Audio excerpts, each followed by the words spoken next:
요셉의 형들과 이 막내 동생 베냐민이 비록 선한 의도였지만 이 요셉의 고의적인 음모에 걸려 들어가지고 이제 꼼짝없이 요셉의 종들이 될 수밖에 없는 처지에 빠져 들었습니다. 그런데 요셉이 막내 동생 베냐민만을 자신의 종으로 삼고 나머지 형들은 모두 평안히 집으로 돌아가도 좋다고 하는 그야말로 아주 달콤한 제안을 했었는데, 즉 베냐민 한 사람만 희생시켜버리면 나머지 모든 형들은 문제가 없고, 그래서 그들의 가족 모두가 굶주림도 면하고 잘 살게 될 것이라는 것이었죠. 여러분, 이것은 어찌 보면 굉장히 타당하고 합리적인 제안이거든요. 그렇잖아요. 형제들 모두가 종이 되는 것보다는, 그래서 온 가족이 멸망에 처하는 것보다는 이 베냐민 한 사람만 희생시키는 것이 아주 당연하고 아주 현실적인 해결책이었겠죠. 그런데 여러분, 이 요셉의 당연하고 합리적인 제안 안에는 교묘하게 숨어 있었던 것이 요셉이 형들을 테스트하고 시험하고자 했던 의도가 있었죠. 그 깊은 의도가 무엇이었습니까? 요셉은 무엇을 시험하려고 했을까요? 그것은 형들이 이렇게 요셉이 달콤하고 오묘한 제안을 했을 때 그 형들이 어떻게 베냐민을 대우하는지, 베냐민에 관한 문제를 소위 어떻게 처리해 나간지를 알고 싶었던 것이죠. 그래야만 형들의 마음을, 그들의 생각을 정확하게 잘 알아낼 수가 있었기 때문이에요. 여러분, 왜냐하면 이때 베냐민은 어찌 보면 옛날에 요셉을 대신하는 사람이었기 때문입니다. 여러분, 20년 전에 형들이 요셉을 죽이려고 했다가 간신히 노예로 팔아먹고 아버지 야곱을 완전히 속였더랬는데, 그런 큰 죄를 저질렀고 그야말로 아무도 모르게 시간이 흘렀거든요. 그런데 이번에도 거의 똑같은 상황이 연출이 된 거예요. 요셉이 이런 상황을 고의적으로 만들어낸 거죠.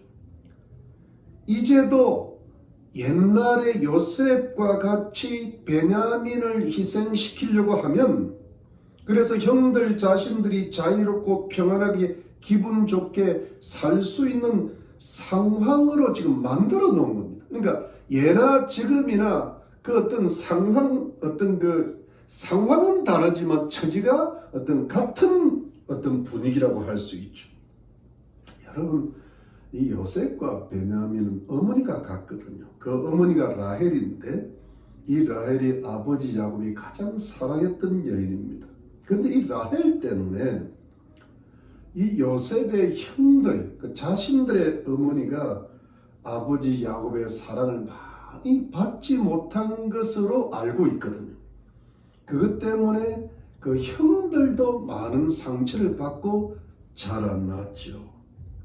그래서 형들은 요셉을 미워했고, 베냐민도 그때는 아직 어렸지만 이것이 베냐민이 컸을 때 미워할 가능성이 있죠. 그래서 옛날에 요셉을 노예로 팔았고, 또 요셉은 그 가정에서는 죽은 거로 돼 있고, 어찌되었든 요셉의 문제는 그 당시에 해결이 되었습니다. 그런데 이번에는 뭐예요? 베냐민이 문제가 된 거예요. 이번에는 베냐민 문제만 해결되면, 베냐민만 종이 되면, 베냐민만 희생시키면 이번에도 모든 것이 평안하고 괜찮아질 거라는 거의 똑같은 상황이 연출이 된 겁니다. 이것이 요셉의 의도된 시험이었죠. 아주 요셉이 이렇게 만들어낸 겁니다. 그러면서 형들을 베냐민만 희생시키도록 유도를 한 겁니다. 그러면서 형들의 신앙 상태와 그 인격, 도덕 상태를 깊이 파악해 보고자 했던 것이지요.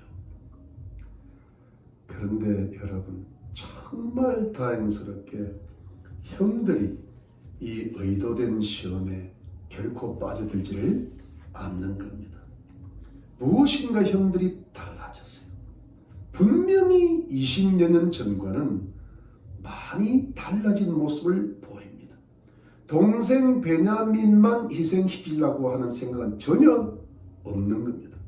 자신들 모두가 요셉의 종들이 되겠다는 겁니다. 모두 연대 책임을 지겠다는 거예요. 자신들만 빠져나가려고 하지를 않았어요. 형제들 간의 유대관계가 결코 깨어지지를 않는 겁니다. 요셉이 아무리 의도적으로 일부러 달콤하게 이 형제들의 유대관계를 깨어보고자 하여도 이상스럽게 깨어지지를 않습니다. 여러분, 오히려 이 요셉의 의도된 시험이 실패할 수 있는 위기를 맞이한 겁니다. 시험이 실패할 뿐 아니라 오히려 요셉이 자신이 만든 시험에 자신이 빠져들어가지고 자신의 정체를 완전히 드러낼 수밖에 없는 지경까지 도달하고 말았죠. 즉 요셉의 형들이 요셉의 시험을 이겨버린 겁니다. 요셉이 져버렸어요. 왜냐하면 요셉이 형들의 태도에 완전히 감동을 먹어버렸던 것입니다. 요셉이 감동을 먹은 이야기는 다음 주일에 알려드리겠습니다. 다음 주 예배를 꼭 들으시라는 말씀이죠. 여러분, 오늘의 이야기는 요셉의 형들이 이 요셉의 무섭고도 달콤한 시험을 완전히 이겨버리고 완전히 통과해 버렸다는 것이지요. 그러면 여러분, 이 형들이 어떻게 이런 오묘하고도 달콤하고도 무서운 시험을 잘 통과했을까요? 여러분, 요즘으로 말하면 우리 예수님 믿는 하나님의 백성들, 우리 성도님들이 세상에서 여러 가지 시험거리를 만나거든요. 뭐 어려운 일도 닥치고 또 유혹거리도 닥치는데 이런 걸 다 합쳐서 시험거리들이라고 할 때 이것을 우리가 어떻게 하나님 앞에서 영적으로, 신앙적으로 또 인간 앞에서 도덕적으로 이겨내고 승리할 수 있는가 하는 것이지요. 여러분, 그것은 매우 간단합니다. 그것은 자신들이 기꺼이 희생하고자 했기 때문이에요. 바로 이것입니다. 자신들이 기꺼이 함께 요셉의 종들이 되고자 했던 것입니다.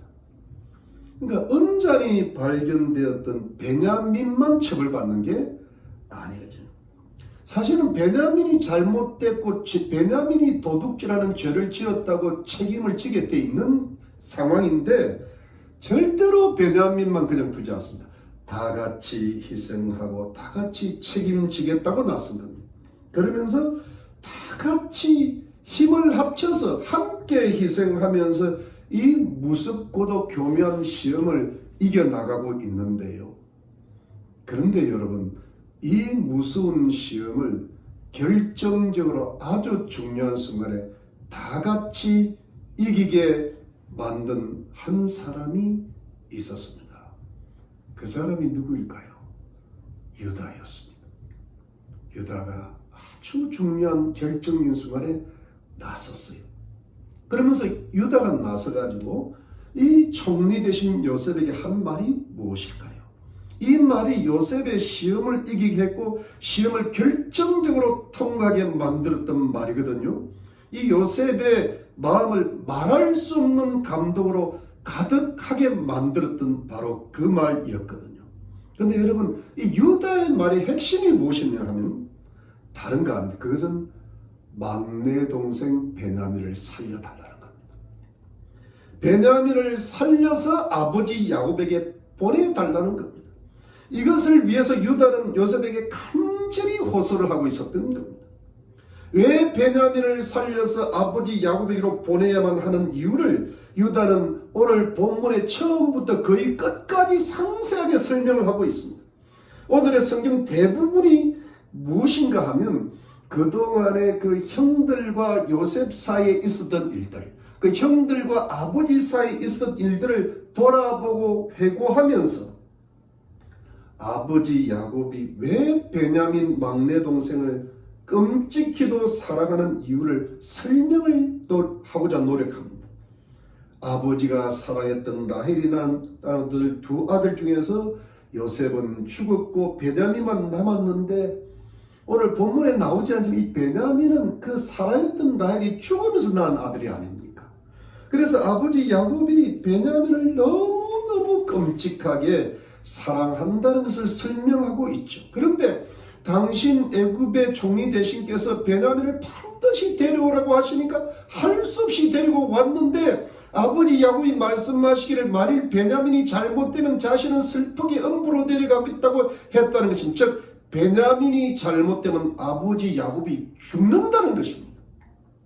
그래서 이런 설명의 결론 부분이 어디냐면 30절 31절이죠. 여러분 한번 보시죠. 30절 31절입니다. 아비의 생명과 아이의 생명이 서로 결탁되었거늘 이제 내가 주의 종 우리 아비에게 돌아갈 때에 아이가 우리와 함께하지 아니하면 아비가 아이의 없음을 보고 죽으리니 이같이 되면 종들이 주의 종 우리 아비의 흰머리로 슬피 음부로 내려가게 함이니이다. 여러분, 베냐민의 생명과 아버지의 야곱의 생명이 결탁이 되어 있다. 즉 서로 완전히 연결이 되었다는 뜻이죠. 베냐민의 생명과 아버지 야곱의 생명이 한 가지라는 거예요. 그래서 베냐민이 잘못되면 아버지도 반드시 죽는다는 겁니다. 그러니까 우리와 함께 베냐민이 올라가지 않으면 결국 이것은 우리가 아버지 야곱을 죽게 만드는 꼴이 되고 만다는 것입니다. 이렇게 설명을 하면서 결국은 뭐예요? 베냐민을 살려달라는 겁니다. 베냐민을 살려서 아버지께로 돌려보내달라고 간절히 호소하는 겁니다. 그래서 우리 아버지도 살려달라는 것입니다. 정말 간절한 호소였고 굉장히 감동적인 부분이죠. 성경의 학자들이 그 구약 성경을 이렇게 해석하고 살펴볼 때 굉장히 감동적인 부분 중에 하나를 바로 이 부분을 꼽습니다. 이 간절하고 감동스러운 호소가 요셉의 숨은 의도를 완전히 비껴가게 만들고 그 시험을 이겨내는 말이었죠. 요셉의 시험은 옛날에 형들이 자신들의 자유와 평안을 위해서 요셉을 희생시켰던 것처럼 이번에도 자신들이 잘 살기를 찾기 위해서 베냐민을 희생시켜 보라고 유도한 것인데 아니 이 시험의 함정에 걸려들지 않고 유다가 정반대로 나와버린 겁니다. 오히려 베냐민을 죽이는 게 아니라 살려달라는 겁니다. 베냐민을 반드시 집으로 돌려보내달라는 겁니다. 베냐민의 생명과 아버지 야곱의 생명이 결탁되었다는 겁니다. 그래서 제발 베냐민도 살려주시고 아버지 야곱도 살려주시라는 겁니다. 다 살려달라는 겁니다. 다 살려주시라고 간절히 호소하는 겁니다. 여러분 이것은 뭐예요? 유다가 정말 달라진 거예요. 유다 이 요셉의 형들이 상당히 바뀐 겁니다. 뭔가 달라지고 성숙되었어요. 여러분 이게 왜 중요한가 하면요. 원래 이 유다와 형들은 이 사람들을 해치기도 하고 괴롭히기도 하고 죽이기도 했던 사람이 그러면서 별로 큰 양심의 가책이 없었던 사람이에요. 화가 나면 분풀이 하느라고 사람들을 무차히도 죽여버렸고요. 아주 음란하고 악한 죄도 저질렀고요. 하나님을 떠나서 세상을 사랑하고 하나님께서 기뻐하지 않는 결혼을 막 하고 태어났던 두 아들도 죽어버리기도 하고요.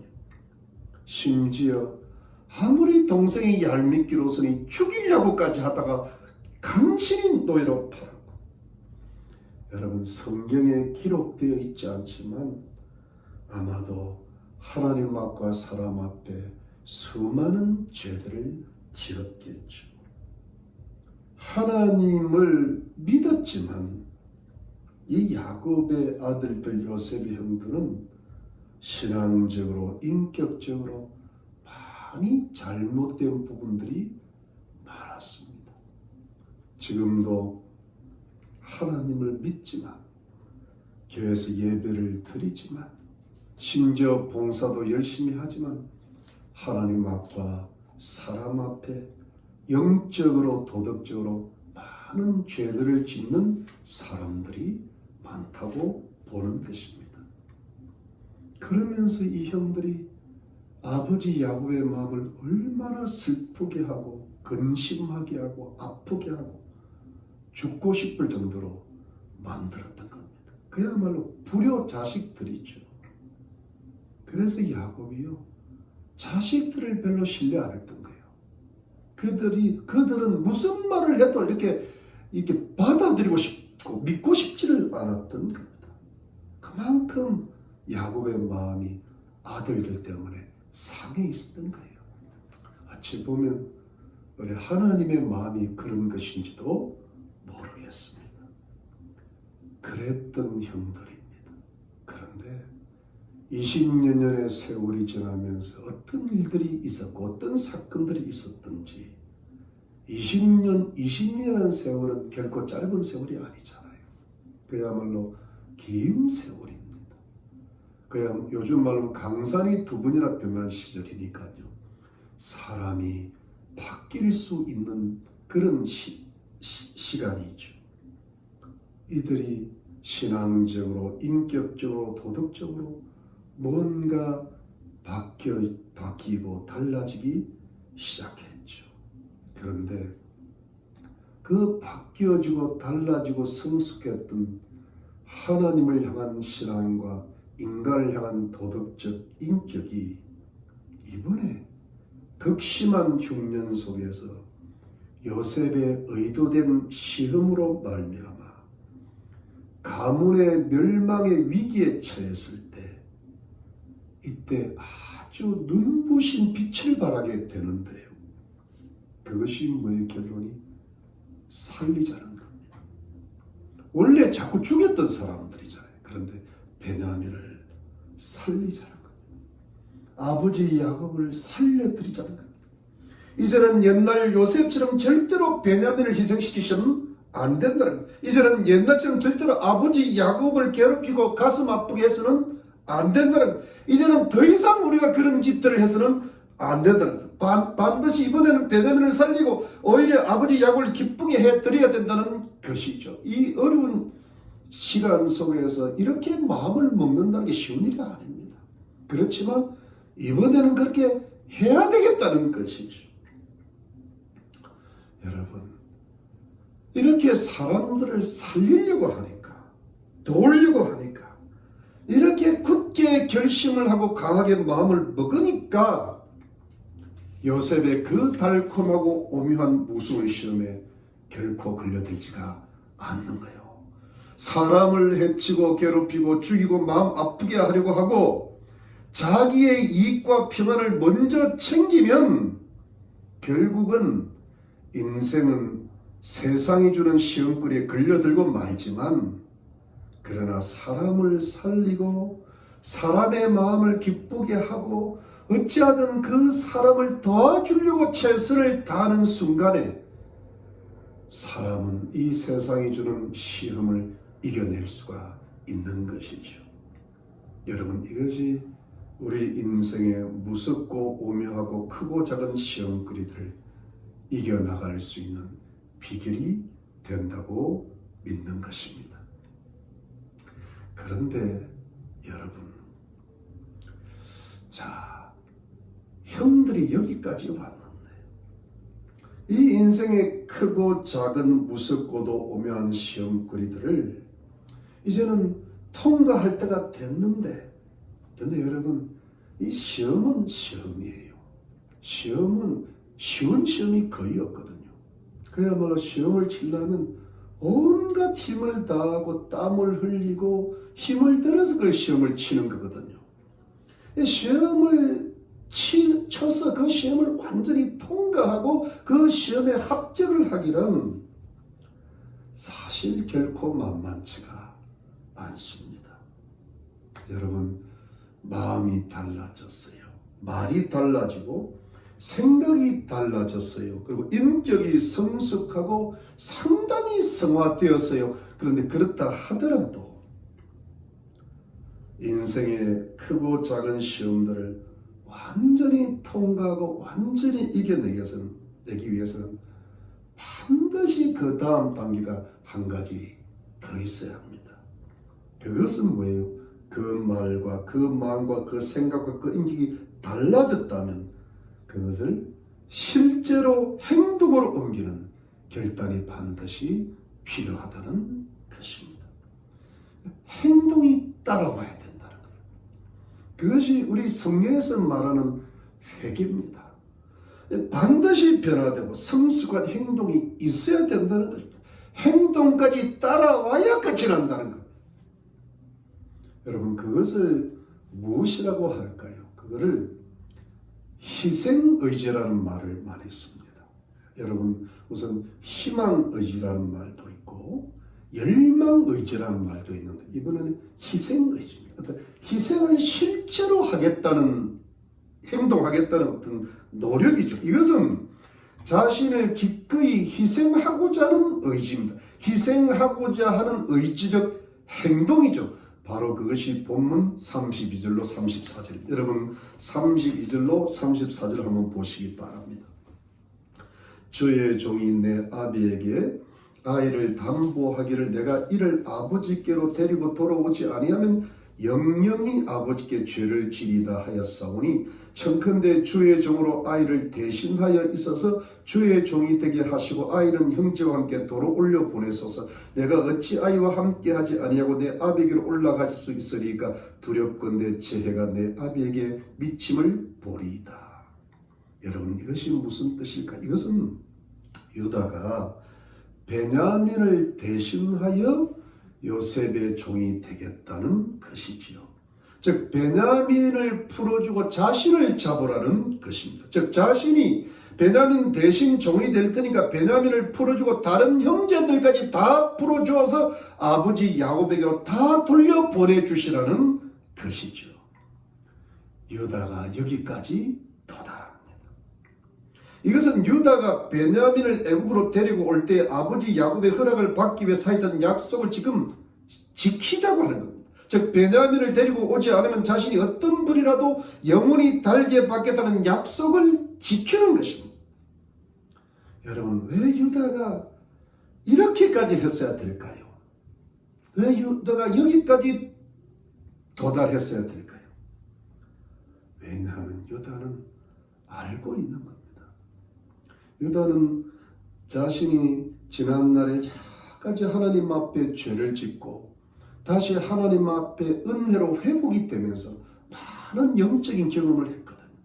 어떤 이 세상의 무서운 시험을 이겨낸다는 게 얼마나 힘들고 얼마나 하나님 은혜가 필요한지를 체험적으로 알고 있거든요. 유다는 지금의 상황이 너무나 안 좋다는 것을 알고 있습니다. 유다는 그야말로 이 상황을 파악을 하고 있는 겁니다. 여러분, 상황 파악이 잘 돼야 되거든요. 이게 시험인지 시험이 아닌지를 모르는 사람이 있어요. 그럼 그 시험 안 치는 거예요. 시험의 때가 왔는데 시험을 쳐야 되는데 시험인지 아닌지 모르는 학생들이 있어요. 그건 공부를 못하지. 공부를 아예 안 하는 거예요. 그런데 유다는 이 시험이 얼마나 중요한 시험인지를 알고 있는 거예요.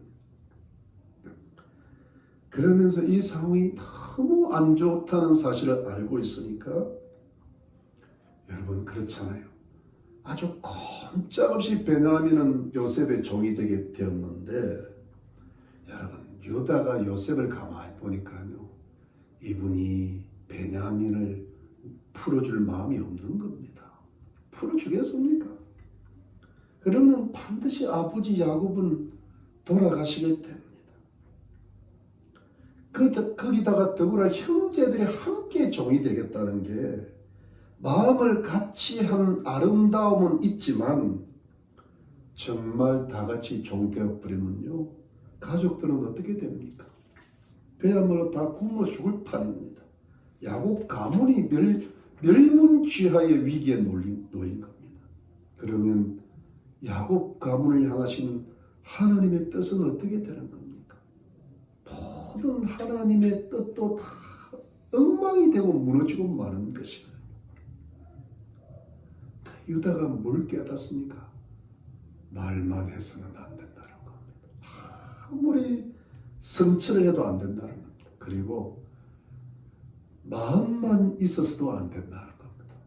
이제는 행동으로 나서야 된다는 걸 알고 있는 거예요.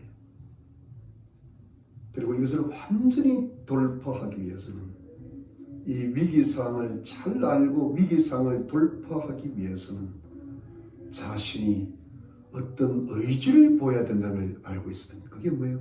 희생의지입니다. 나 하나 희생해 보겠다는 겁니다. 나 하나만 진실로 희생하고자 하면 이 난관을 극복하고 이겨낼 수 있다고 믿었던 겁니다. 하나님이 도와주실 줄로 알고 있습니다. 이걸 처음 해봤던 사람이 유다잖아요.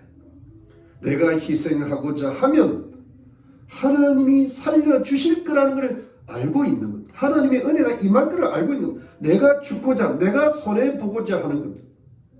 이 마음을 기꺼이 행동으로 옮겨보는 것입니다. 이것이 유다의 희생을 실천하고자 하는 의지였죠. 그래야 문제가 해결될 수 있다고 본 거죠. 그래야 하나님 앞에 최선이라고 본 거고 하나님의 은혜가 임할 거라고 믿었던 것이죠.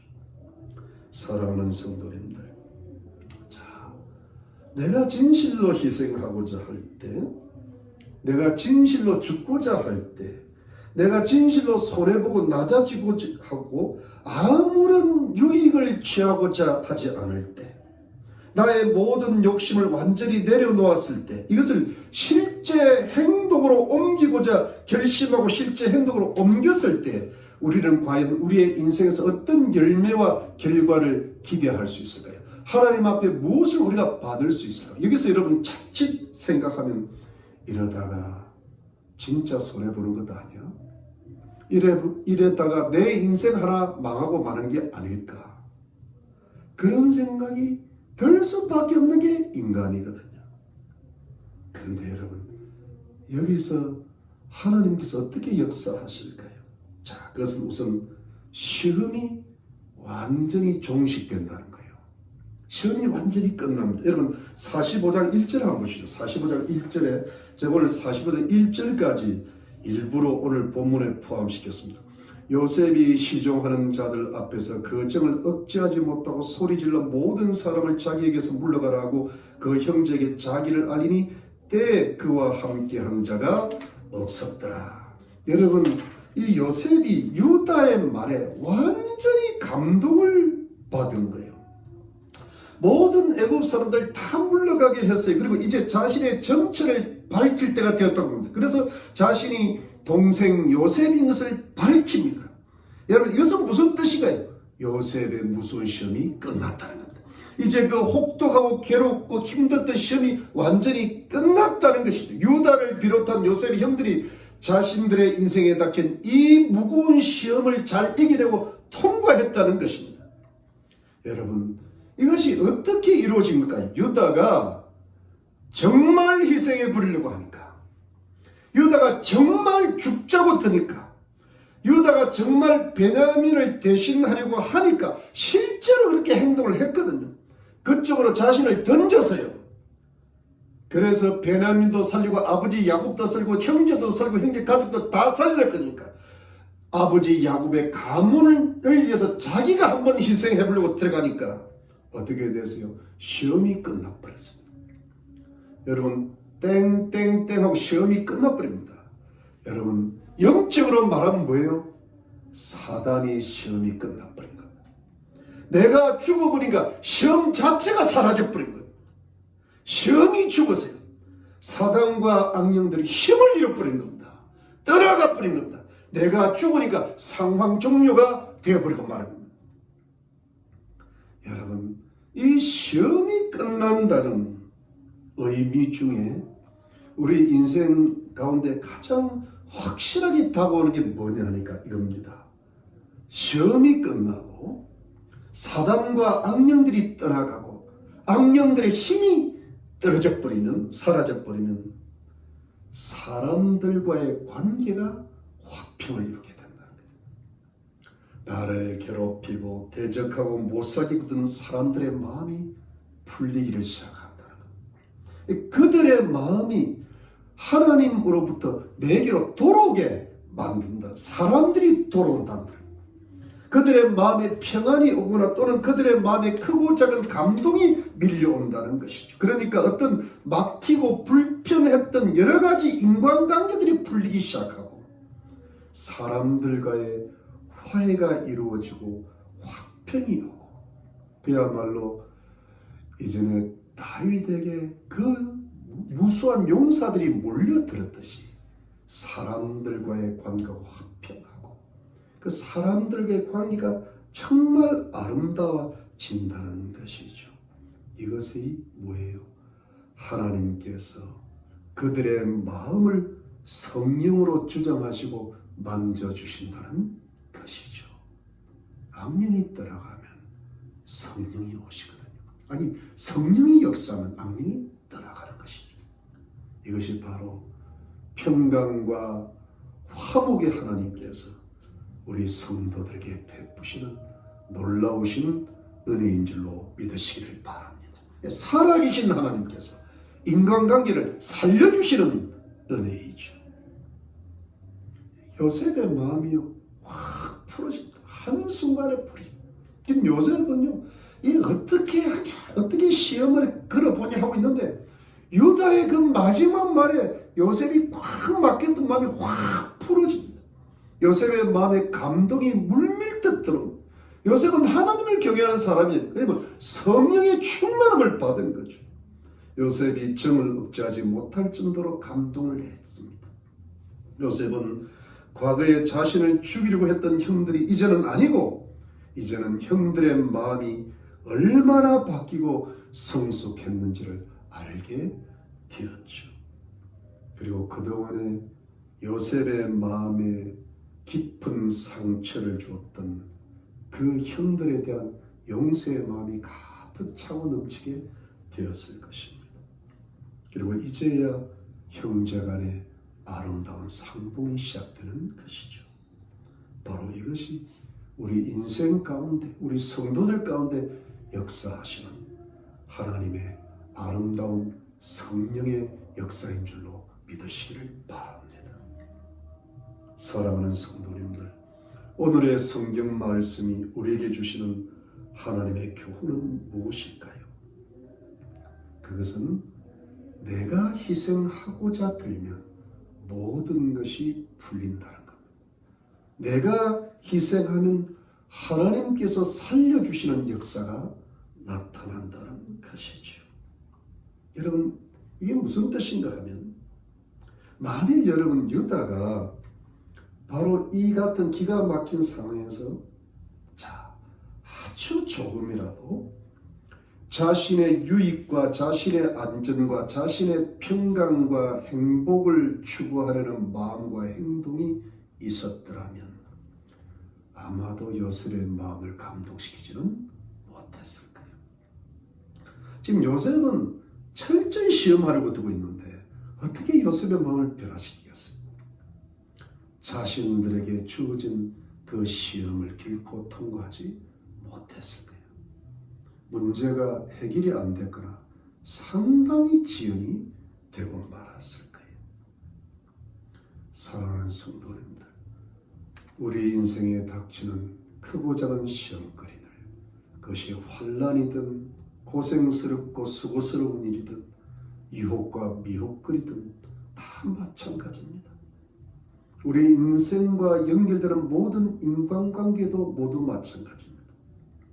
우리는 하나님의 아들이신 예수 그리스도를 믿음으로 예수 그리스도의 십자가의 피로서 죄사함을 받고 구원을 얻고 하늘의 시민권을 가진 하늘의 성도들이고 거룩한 하나님의 백성들이 되었는데, 그래서 고린도후서 5장 17절 말씀에 그런즉 누구든지 그리스도 안에 있으면 새로운 피조물이라 이전 것은 지나갔으니 보라 새 것이 되었더라고 하셨는데, 그러니까 예수 그리스도를 믿기 전과 예수 그리스도를 믿고 난 이후에 우리의 신분이 완전히 새롭게 바뀌어진 사람들이요, 그리고 예수 그리스도를 믿고 나서 지금까지 인생의 여러 가지 우여곡절의 시험들을 겪어오면서 우리가 하나님 앞에 예배드리고 말씀을 가까이 하고 기도하면서 우리들의 신앙과 인격이 조금씩 달라지고 성숙되어 온 것인데, 이렇게 우리의 인생이 흘러가고 있는데 우리가 인생의 시험들을 완전히 이기고 통과하고 지금도 여러 가지 꼬이고 괴롭고 막혔던 인간관계가 풀려나가야 되고, 그래서 개인과 가정과 교회 속에서 하나님의 성령의 역사가 평강으로 나타나야 되고, 가족과 이웃들의 영혼들이 구원을 받는 성령의 영생에 이르는 열매가 나타나야 되는데, 그리고 마음에 품고 소원하고 기도했던 기도 제목들이 반드시 하나씩 응답을 받아야 되겠는데, 우리 인생을 향하신 하나님의 뜻이 온전히 성취가 되고 하나님의 축복을 누리면서 우리 인생 자체가 하나님의 영광을 나타내는 복 있는 인생이 되어야 되겠는데, 그러면 이제 내게 결정적으로 필요한 것이 무엇일까요? 다시 한번 말씀드리자면 내 인생에 여전히 풀리지 않는 문제들을 해결하기 위해서, 그래서 정말 하나님의 평강의 역사를 체험하기 위해서 내 인생이 하나님께 영광을 올려드리는 복 있는 인생으로 마치기 위해서 내게 결정적으로 반드시 필요한 것이 무엇일까요? 사랑하는 성도님들, 그것은 내가 살고자 하는 것이 아니라 내가 죽고자 하는 것입니다. 다른 말로 하면 내가 나의 행복을 추구하는 것이 아니라 내가 희생해서라도 다른 사람들의 구원과 다른 사람들의 행복을 추구해 주는 것입니다. 나의 욕심과 이익을 위해서가 아니라 타인의 유익과 평등을 위해서 살고자 하는 사고방식이고 행동방식입니다. 이것이 우리의 가치관입니다. 타인을 위해서 내가 기꺼이 손해보는 것입니다. 이때 여러분, 항상 우리에게 다가오는 사단의 속삭임과 인간적인 죄가 뭘까요? 너만 손해보는 거야.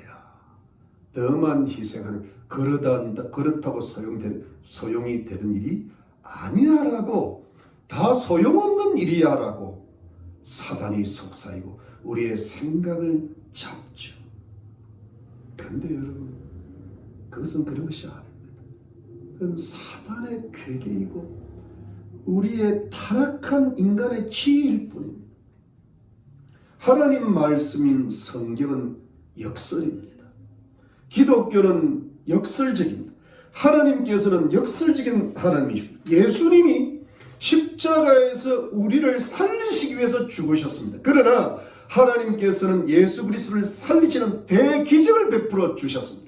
사흘 만에 살리시고 하늘로 승천하게 하시고 하나님의 우편에 앉게 하셨습니다. 그리고 하나님께서 예수 그리스도를 지극히 높여주셔서 만왕의 왕으로 높여주셨습니다.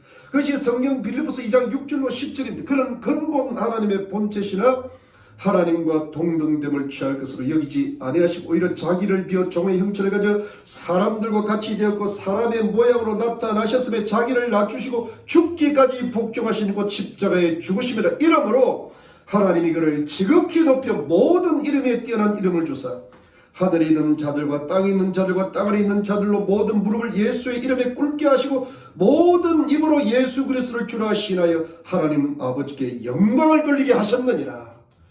이분이 앞으로 오실 재림주 예수 그리스도이심을 믿는 것입니다. 예수님께서 자신을 낮추시고 죽으시고 희생하시니까 오히려 하나님께서 살려주시고 지극히 높여주시고 모든 것을 예수 그리스도께 주신 줄로 믿는 것입니다. 바로 이것이 성령의 역설이에요. 하나님의 역설이죠. 또한 하나님께서 우리 하나님의 백성들인 성도님들을 인도하시는 인생 역전의 방법인 줄로 믿으시기를 바랍니다. 그것은 내가 죽어야 하나님께서 살려주신다는 것.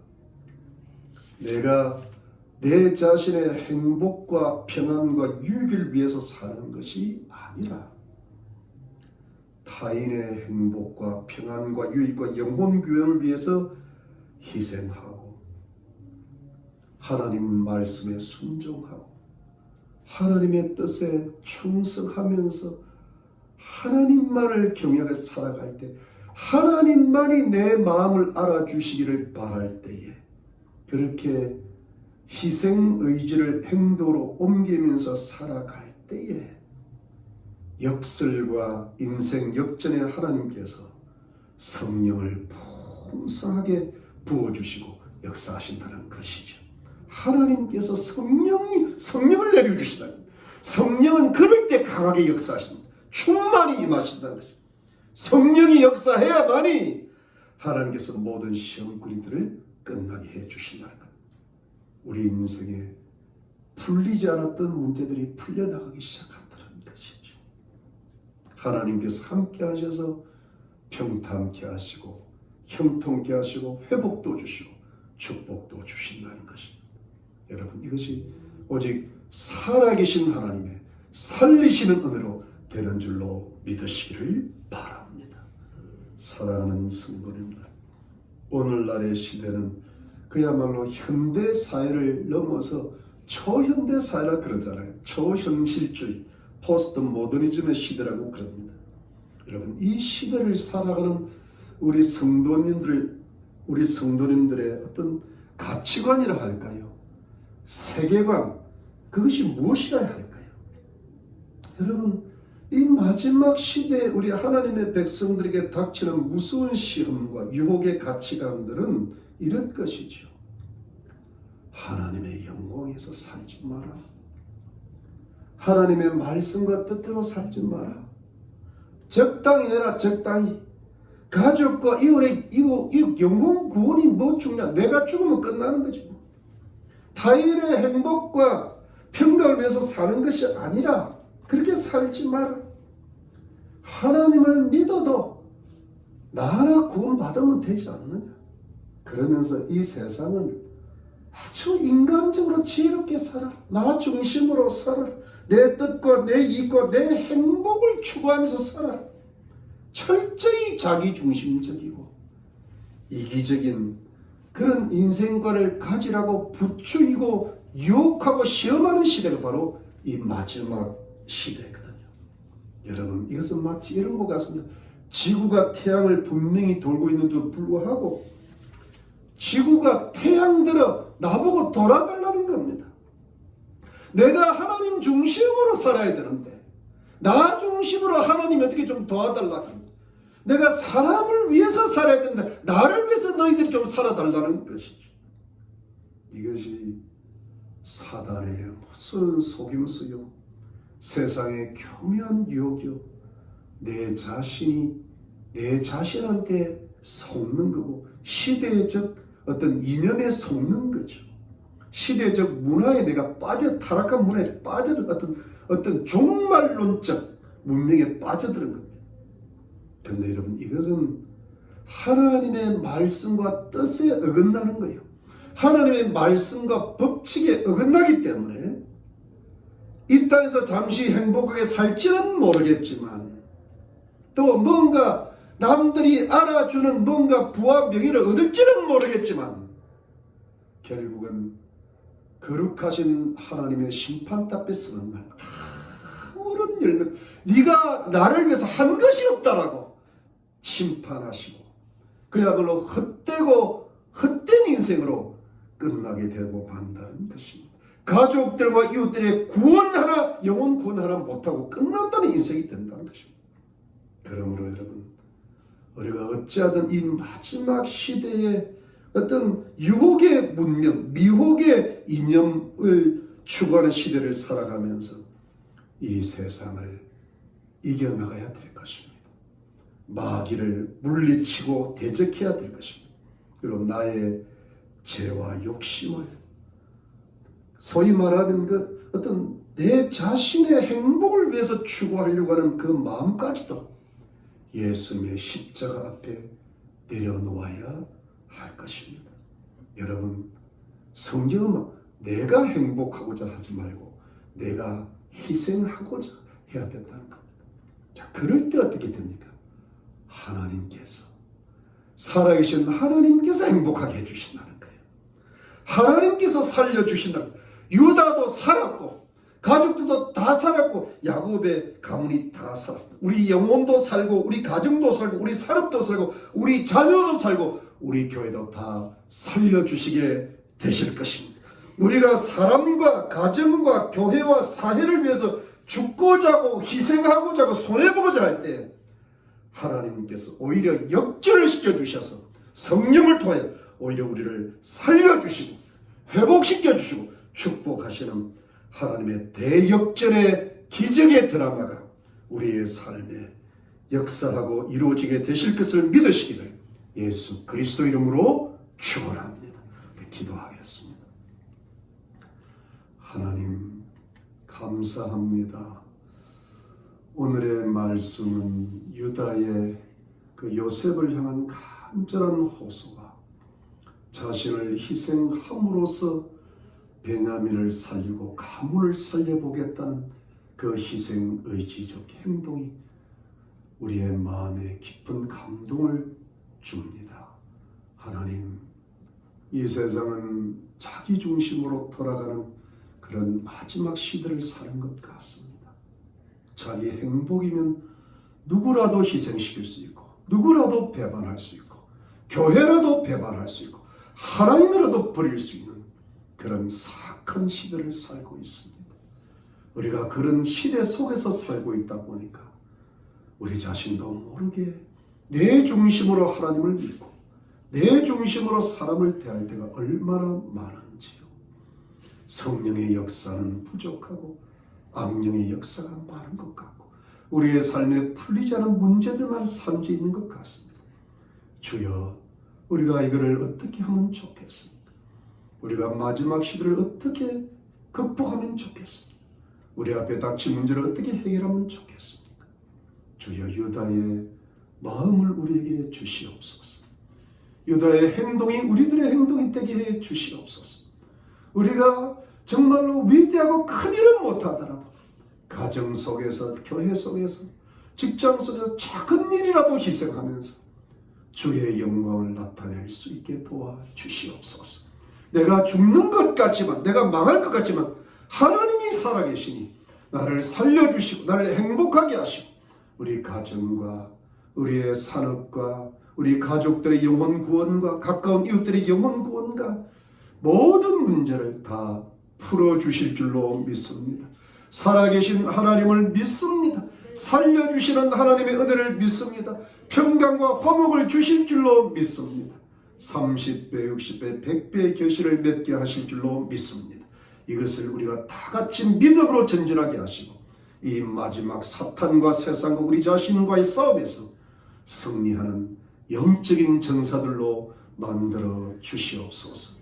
주님, 코로나 사태가 아직도 진정될 기미가 아직은 없지만 주님, 점점 하나님이 도와주셔서 이 모든 어려움도 다 물러가게 하실 줄로 믿습니다.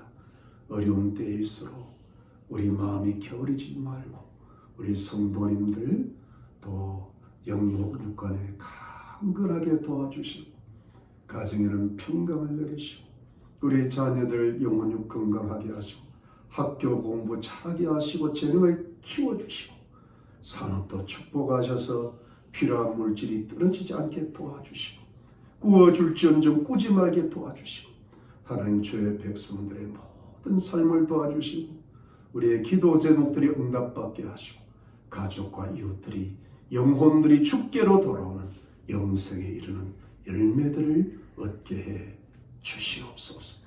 희망의 교회를 부흥시키시고 성도들을 축복하시고 새로운 사람들을 보내주시고 코로나가 끝날 때는 교회가 완전히 회복되는 그런 복된 역사를, 복된 열매를 맺게 도와 주시옵소서. 주여 우리들을 축복해 주시옵소서.